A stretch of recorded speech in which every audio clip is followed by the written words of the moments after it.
Selamat datang kembali ke EduClass dan hari ini kita akan membahas tentang medan magnet. Sebenarnya medan magnet itu apa sih? Medan magnet itu adalah medan gaya yang berada di sekitar benda magnetik atau di sekitar benda konduktor berarus. Nah, biasanya kita akan membahas tentang konduktor-konduktor berarus seperti misalnya kawat. Nah, untuk besarnya medan magnet sendiri itu menggunakan hukum Biot-Savart.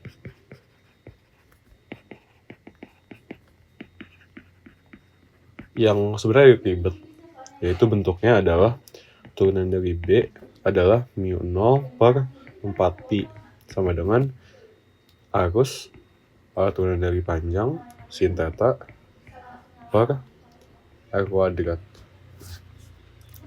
Nah, kalau dilihat ribet ya. Jadi di SMA biasanya umumnya kita punya beberapa bentuk-bentuk rumus yang digunakan. Seperti misalnya pada induksi magnetik pada kawat lurus. Nah, pada kawat lurus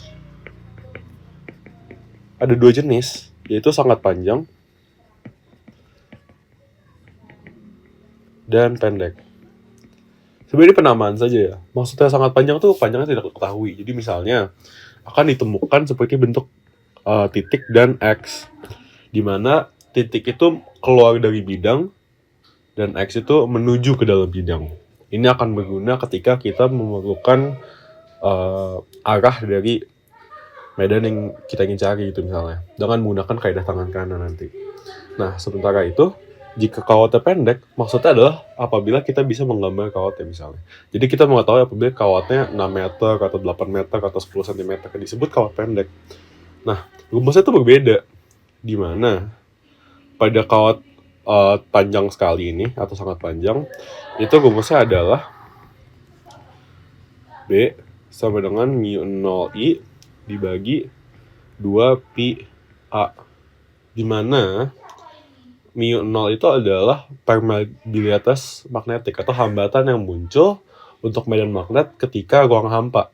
Nah, untuk I sendiri arus seperti kita ketahui, dan A itu adalah titik dari kawat. Jadi titik yang ingin kita cari gitu misalnya.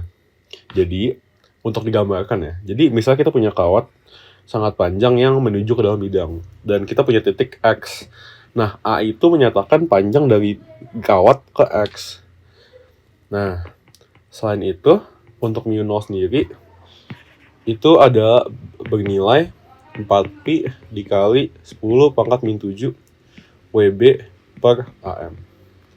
Nah, untuk kawat pendek sendiri berbeda. Karena kita ketahui panjangnya, maka kita harus cari tahu dulu nih efek dari ujung-ujung medan magnetnya, di mana akan menghasilkan rumus berbentuk B sama dengan mu0I dibagi 4pi A dikali cos alfa plus cos beta, di mana ini adalah ujung-ujung dari kawatnya dan sudutnya terhadap titik yang ingin kita cari. Nah, itu kan kawat lurus ya. Tapi nggak seterusnya kita akan menghitung kawat-kawat lurus saja. Ada juga namanya kawat melingkar, di mana bentuknya kurang lebih seperti ini dan akan dialiri arus I. Nah, di sini sebenarnya lumayan sulit untuk mencari medan magnet tertentu ya, titik-titik tertentu. Nah, umumnya akan membahas tentang dua, yakni di pusat lingkaran dan di titik P di atas pusat lingkaran. Gimana? Kalau di pusat lingkaran misalnya kita gambarkan titik O ya, akan menggunakan rumus yang sama, yakni B sama dengan mu0I dibagi 2A untuk pusat. Nah, apabila di atas pusat, misalnya seperti ini,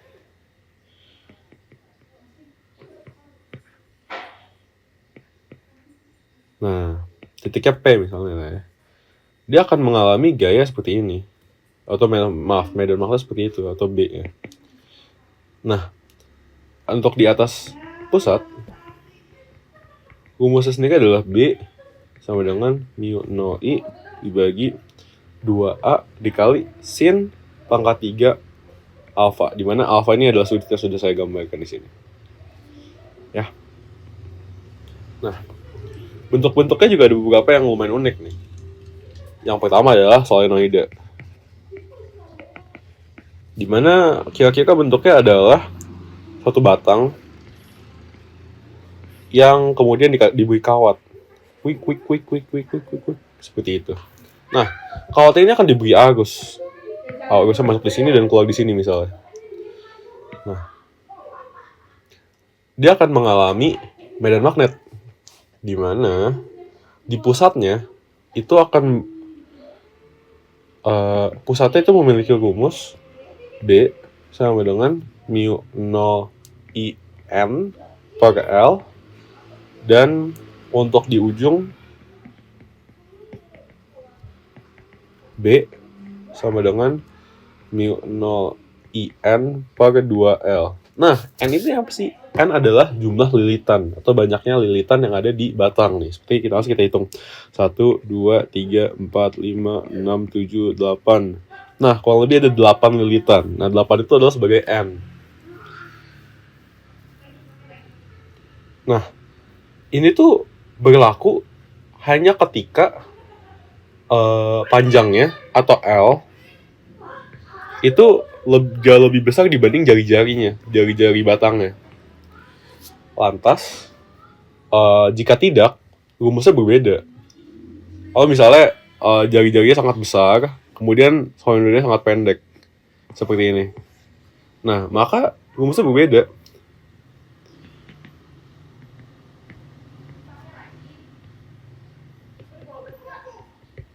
Rumusnya akan berbentuk B sama dengan mu 0 IN per 2L dikali cos alpha plus cos beta. Sebenarnya ini sama saja seperti konsep kawat pendek tadi, dimana karena kita ujung-ujungnya itu dekat atau ujung 1 ujung 2-nya itu dekat, sehingga akan berdampak terhadap medan magnetnya, atau ujung di sini dan ujung juga di sini. Nah, lantas ada satu lagi bentuk untuk jenis medan magnet yang ditemui di SMA, yakni toroide. Toroide mirip dengan solenoide, di mana sebenarnya bentuknya adalah donat ya, seperti donat, batang donat, kemudian dikasih lilitan. Lilitannya dikasih arus. Sama saja seperti tadi. Nah, untuk di toroide biasanya hanya menghitung di sumbu, di mana rumusnya itu adalah B sama dengan mu 0 IN per 2 pi A.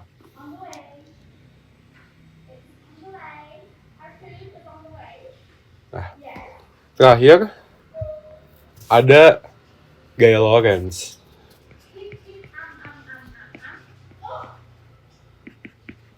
Nah, gaya Lorentz ini menyatakan tentang gaya yang dialami oleh benda berarus listrik pada suatu medan magnet. Nah, ketika misalnya suatu kawat itu memiliki arus dan kawat itu ada di dalam medan magnet, maka kawat itu akan mengalami gaya. Gimana? Untuk kawat berarus, gaya Lorentz itu adalah F sama dengan B I L sin alpha. Dimana seperti kita tahu, B itu adalah medan magnet, I adalah arus, L adalah panjang kawat dalam meter, dan alpha itu adalah sudut antara arus dan medan. Nah, sebenarnya disinilah mulai kita perlu menggunakan aturan tangan kanan atau kaidah tangan kanan. Kaidah tangan kanan sendiri itu bentuknya kurang lebih seperti ini: jempol, telunjuk, dan jari tengah. Kebayang nggak? Jadi ini adalah manis dan kelingking. Jempolnya naik. Jempol itu menyatakan I atau arus. Kemudian telunjuk itu menyatakan B atau medan magnet. Dan jari tengah menunjukkan F atau gaya Lorentz. Nah, gaya Lorentz bukan cuma di kawat berarus saja. Apabila misalnya ada dua kawat yang berarus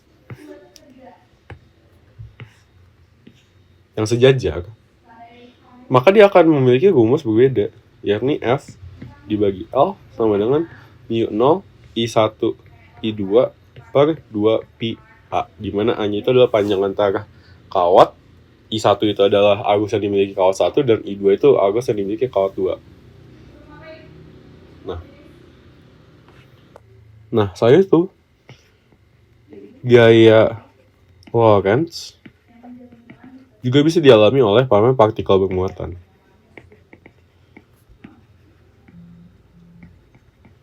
Maksudnya apa? Jadi misalnya kita punya magnet, dan kemudian di magnet ini tentu saja punya medan magnet lah ya.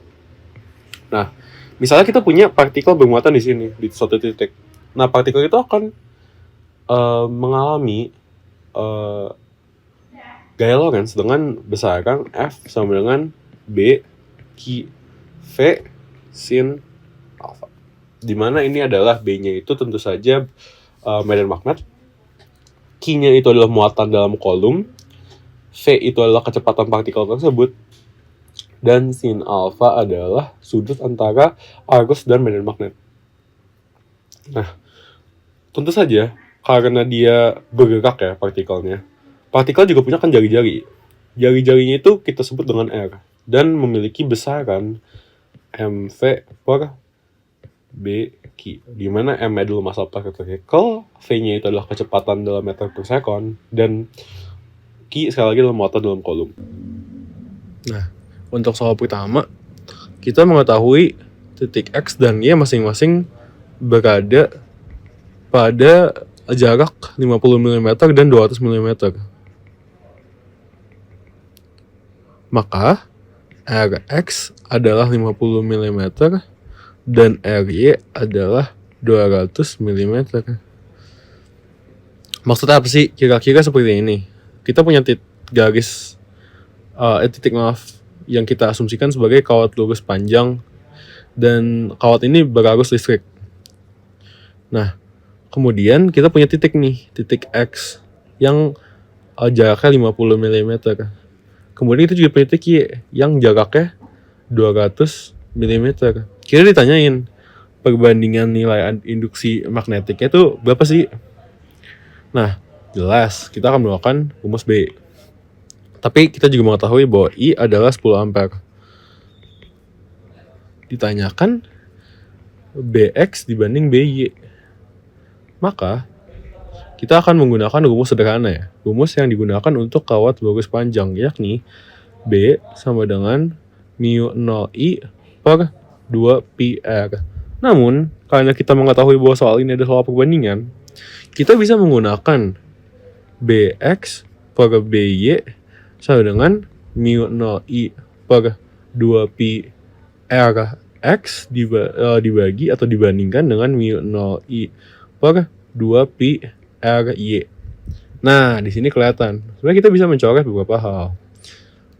Di sini kita bisa coret mu 0I sama-sama ada, 2π juga sama-sama ada.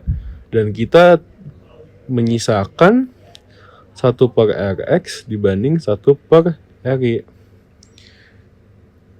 Nah, karena ini tinggal perbandingan, kita nggak perlu menggunakan satuan yang standar ya. Jadi mengingat satuannya di Rx dan Ry sama-sama dalam milimeter, kita langsung bisa memasukkan.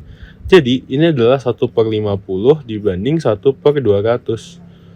Dan apabila kita coret, ini adalah 1 dibanding 1/4. Jadi Bx dibanding By adalah 1 dibanding 1/4 atau 4/1. Sekian. Nah, untuk soal nomor 2, kita mengetahui bahwa pertama-tama jari-jari dari kawat lingkar adalah 3 cm. Dan arus yang dialirkan di kawat tersebut adalah 2,5 ampere. Ditanyakan B pada titik P ketika dp atau jarak P ke sumbu lingkaran adalah 40 mm. Nah, untuk memudahkan perhitungan, kita pertama-tama harus mengubah satuan-satuannya menjadi satuan yang digunakan, yaitu meter. Jadi ini 3 kali 10 pangkat min 2 meter, dan ini adalah 4 kali 10 pangkat min 2 meter. Nah, maka kita bisa langsung masukkannya ke rumus kawat melingkar, di mana yang dihitung itu di luar dari lingkarannya atau bukan di pusat lingkaran, yakni B sama dengan mu 0I R kuadrat per 2 R kuadrat plus D kuadrat pangkat 3/2. Nah, dari sini kita langsung bisa memasukkan angka-angkanya saja, di mana kita mengetahui bahwa mu 0 adalah 4 pi kali 10 pangkat min 7. R kuadrat adalah 3 kali 10 pangkat min 2 kuadrat, dan di bawahnya adalah 2 dikali R kuadrat plus D kuadrat pangkat 3/2. Nah, untuk ini sebenarnya lebih baik ya bila kita menghitungnya di luar dari persamaan. Kita tuh tahu Pythagoras itu adalah A kuadrat plus B kuadrat sama dengan C kuadrat. Ketika kita ingin C, tentu saja ini menjadi akar A kuadrat plus B kuadrat. Nah, dari sini kita mengetahui bahwa sebenarnya A kuadrat plus B kuadrat pangkat setengah itu adalah Pythagoras. Dan karena kita mengetahui bahwa 3 dan 4 itu adalah bagian dari tipe Pythagoras, kita bisa langsung mengetahui bahwa R kuadrat plus D kuadrat pangkat setengah adalah 5 kali 10 pangkat min 2 pangkat 3. Nah, dari sini sebenarnya maaf, saya lupa masukkan I. Ini 2,5. Nah, dari sini sebenarnya kita bisa langsung menghitung saja ya. Dan kurang lebih apabila dihitung menggunakan kalkulator menjadi 3,6 dikali 10 pangkat minus 6 Tesla. Untuk soal yang ini, kita mengetahui bahwa arus yang dialiri adalah 10 ampere. Dan kita ditanyakan besar arah dari BD. Nah, untuk soal seperti ini kita akan menggunakan rumus untuk kawat pendek. Karena kawatnya kita tahu panjang ini 6 dan 8 meter. Nah, sebenarnya rumus kawat seperti itu hanya bisa digunakan untuk satu kawat. Nah, oleh karena itu, kita akan menghitung dua kawat ini dengan berbeda, yaitu kawat yang di sini dan kawat yang di sini sebagai dua kawat yang berbeda. Kemudian akan kita jumlahkan. Nah, untuk kawat yang pertama, anggap aja kawat AB ya. Kawat AB 6 meter, 8 meter menuju ke titik D. Dari sini sebenarnya kita akan menemukan dua hal. Kita perlu menemukan theta 1 dan theta 2. Theta 1 di sini dan theta 2 di sini. Dari grafiknya saja kita bisa menemukan tetanya, karena cos tetanya itu adalah sami ya, samping dan miring, samping per miring. Dan dengan mengetahui bahwa samping dari theta 1 itu adalah 6, jadi ini 6 per miring. Miringnya karena kita mengetahui kawat itu 6 dan 8, tentu saja pasti miringnya adalah 10, karena ini adalah tipe Pythagoras. Jadi ini 6 per 10 atau 3 per 5. Ini adalah cos theta 1. Nah, untuk cos theta 2, karena cos theta 2 itu adalah 90 derajat, maka ini adalah 0. Dan kita bisa langsung hitung aja ya. B 1 sama dengan mu 0I per 4 pi A cos theta 1 plus cos theta 2. Nah, di sini kita masukkan saja menjadi 4 pi kali 10 pangkat min 7 kali A10 dibagi 4 pi dikali 8 jaraknya, dikalikan dengan 3 per 5 ya tadi, cos theta 1. Dan dari sini sebenarnya kita bisa menemukan langsung bahwa B1 ini besarnya adalah 7,5 dikali 10 pangkat minus 8 Tesla. Baik, kita catat dulu. B1 adalah 7,5 kali 10 pangkat minus 8 Tesla. Dan kemudian kita bisa hitung untuk B2 atau kawat BC. 8 meter. Di sini jaraknya adalah 6. Nah, sama seperti tadi, ini adalah theta 1 dan ini adalah theta 2. Saat juga theta 2 adalah 0. Dan theta 1 bisa kita cari dengan samping per miring, yaitu adalah 8/10. Sehingga cos theta 1 adalah 4/5. Kita hitung D sama dengan mu 0I dikali I, mu 0 dikali I-nya itu adalah 10 dibagi 4pi dikali A atau jaraknya. Nah, jaraknya itu adalah 6 meter ya. Dan bisa langsung kita hitung dikalikan dengan cos theta 1 plus cos theta 2. Dimana kita sudah mengetahui bahwa nilainya adalah 4/5. Dan apabila kita hitung, hasilnya akan menjadi 4pi kali 10 pangkat min 7 dikali 10 per 4pi kali 6 kali 4/5. Dan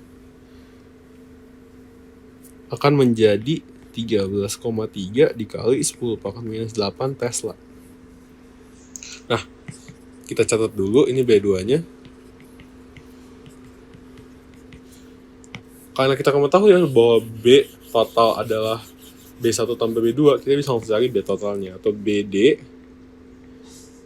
Nah, BD ini adalah 7,5 plus 13,3 kali 10 pangkat minus 8 Tesla. Sama dengan 20,8 kali 10 pangkat minus 8 Tesla. Nah, untuk arahnya kita bisa langsung cari dengan menggunakan kaidah tangan kanan. Karena kita mengetahui bahwa arah arusnya adalah ke sini ya. Maaf. Arah arusnya itu mengikuti ya arah jarum jam, maka kita akan menemukan bahwa arah dari medan magnetnya itu adalah menuju bidang atau menuju kertas. Sekian.